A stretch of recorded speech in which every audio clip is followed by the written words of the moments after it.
Hey everybody, welcome back to another episode of Apex. Last week was a break week because of Easter. Perhaps some of you listened in as Pastor Scott finished off his series of Abraham and pursuing God. But while Scott is starting off with some other topics in the next little while, I thought that Apex could continue on in the Genesis story to find out what happens to the future generations of Abraham till they become this great nation that God had promised him. So we're starting today with Genesis chapter 23, 24, and partway through 25. So by now you would know that what I'm gonna say next is that put this video on pause, go and grab a snack and grab your Bibles, and I'm gonna let you read those parts so that you know what we're gonna be talking about today. So I'll see you back in a few minutes. Chapter 23, 24, and halfway through 25. Okay, so we read that Sarah was 127 years old when she died. So Abraham would have been about 137, and he grieved her death. He approached one of the locals and bought a cave for him to go and bury Sarah. So this is the only piece of land that belonged to Abraham. God's promise of his descendants owning all the land in which Abraham could see all around him had yet to be fulfilled. Abraham was next tasked his chief servant on a quest to go and find a wife for his son Isaac. Abraham did not want Isaac to take a wife from any of the locals, but from his own family line back in the area of Haran.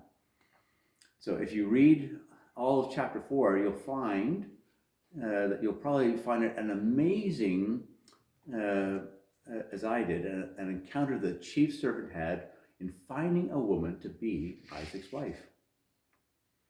He arrived at a town, praised to God that if a young woman at the well would agree to draw him a drink of water from the well and offer it to his camels, that she would be the one. Amazingly, but also providentially, that's exactly what happened. Now, if you think about it, offering to water your camels is no small effort. Camels can drink up to 200 liters in one go to feel completely satiated. So if you multiply that by about 2, 3, or 5, as there were extra camels to go and carry all the gifts that the servant had to offer, then that would take a long time to do. Not only did this conversation take place, but it was with a young woman that was actually from Abraham's father's family line. So how incredible is that? And it could only have been orchestrated by God. Even more incredulous is that this servant follows the young woman home and tells her father and her brother that the story of Abraham and his request, and they consent to handing over Rebekah to the servant to travel hundreds of kilometers away to wed a man whom she's never met.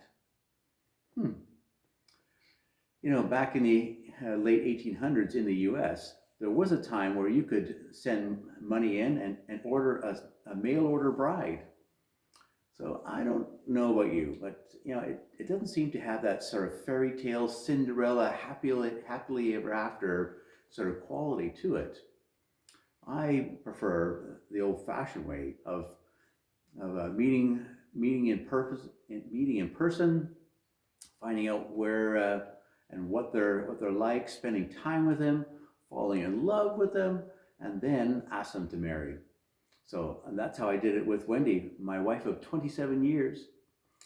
So, but if you think about it, today's culture may not be that much different from the biblical account, if you consider that even though there was no internet, no online dating services, that you could load up a picture of your selfie and then your profile and set your preferences of who you wanted to meet and date. You're literally meeting a stranger from sometimes hundreds or thousands of kilometers away. And you're taking a risk if you go and travel all that way to meet and later marry that person. But in this particular case, for Rebekah, with God's guidance and approval, it was indeed a match made in heaven. Isaac loved her and was comforted by her. Now, for you guys and gals in middle school, I kind of don't think that you've given any thought as to who your future spouse will be or the qualities that you would be looking for in finding a lifelong partner. I also kind of don't think that you should ask them if they would be willing to draw 200 or more liters of water out of a well for you.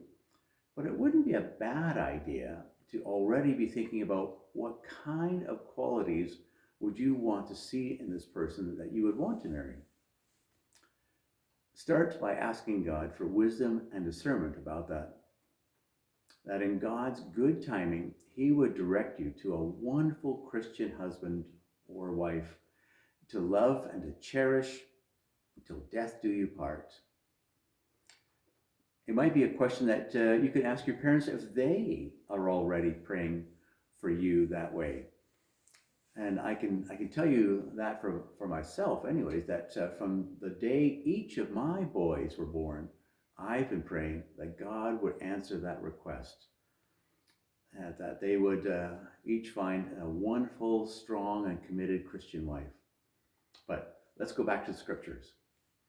So, meanwhile, back at the ranch, Abraham took another wife, now that Sarah had passed away, named Keturah, and with her, she was able to give him 6 more sons. So that's pretty impressive for a 140-year-old guy. I guess Abraham really was starting to live up to his changed name that means father of many nations. But despite these extra children, Abraham still gave almost everything that he had to Isaac, God's chosen descendant, through whom God would bless and increase his descendants to become as numerous as the stars in the sky. When Abraham finally died, he was 175 years old. Isaac and Ishmael buried him in the same cave that Sarah was buried in. What's interesting to read in Genesis 25 is that, as was foretold way back in chapter 17 of Genesis to Ishmael's mom, Ishmael had 12 sons, and they all lived in hostility towards their brothers, just like it was foretold. So, with Isaac now married at the age of 40, you would think it would all be smooth sailing as far as the descendants, or i.e. baby making part of things went. But if you read in Genesis verses 20 to 26, it took 20 years before Rebekah became pregnant. It was kind of a repeat of the journey that Abraham and Sarah, his own parents, went through, but not as long as theirs. Notice, though, that Isaac prayed to the Lord that Rebekah would not remain barren. I believe he learned to be faithful and trusting from watching his father and mother in their journey with God. It would be wise for you guys to look to your parents' faith in God and learn to trust in God the same way they do. As we read on, there was so much jostling going on in the womb that Rebekah asked the Lord what was going on. In this passage, it says that the Lord said to her, which means that Rebekah also had a strong faith and trust in God to be able to hear directly from him. He said to her, 2 nations are in your womb, and 2 peoples from within you will be separated. One people will be stronger than the other, and the older will serve the younger. So next week, we're going to find out who these twins are. Remember, back in those days, they didn't have ultrasound equipment to determine the sex of the babies. They never had a gender reveal party. They would have to wait and find out when they were born. So we're going to do the same thing, and we're going to wait till next week to find out as well. So maybe today or sometime this week, you could ask your parents how they met and what was their journey of courtship like before they tied the knot. And then let them tell you about their journey of excitement when they found out that you were jostling in your mother's womb until the day that you were born. My guess is they'll love to tell you those stories. Thanks for listening so well today, and we'll see you again soon. Bye for now.